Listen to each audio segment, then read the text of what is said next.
Glen Echo Park, just outside of Washington, D.C., was a white-only establishment from when it opened in 1891 until the summer of 1960, when a group of college students from Howard University decided to change all that.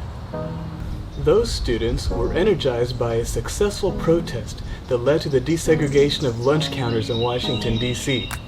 They decided to tackle the amusement park next, due to its popularity. The students belonged to the Nonviolent Action Group, or NAG, and for their protest at Glen Echo Park, they were joined by some high school students and some white allies from the nearby Bannockburn community.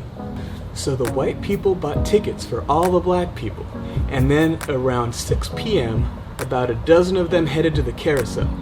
Now the cops came to the Carousel, rounded them up, and arrested them, but not before reporters were able to come on the scene and take this picture and capture this audio of a confrontation between Frank Collins, the deputy sheriff, and Lawrence Henry, the 26-year-old leader of the NAG. White or colored? Am I white or colored? That's correct. That's what I want to know. Yes, sir. Yes, sir. May I ask your race? My race, I belong to the human race. All right. This park is segregated. I don't understand what you mean. It's strictly for white people. Strictly for white persons? Mm-hmm. It has been for years. How long has that policy been? Since the park has been open. And whose policy is that? The owners.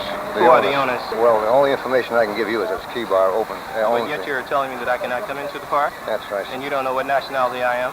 I don't know who I am? I just asked you. I don't know who you are. It doesn't matter. I mean, as far as that is concerned, but you're telling me because my skin is black, I cannot come into your park?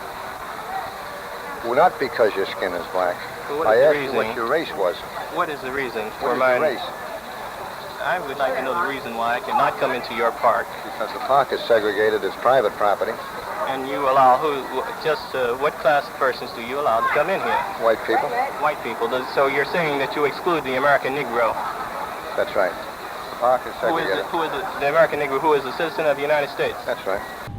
So, the NAACP was able to bail all the students out of jail after a few hours.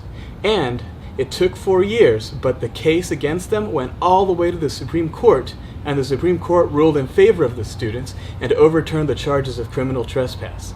But back in 1960, the protests lasted for several weeks, and even though they encountered opposition from actual Nazis, those protests were enough to convince political leaders to pressure Glen Echo Park to desegregate.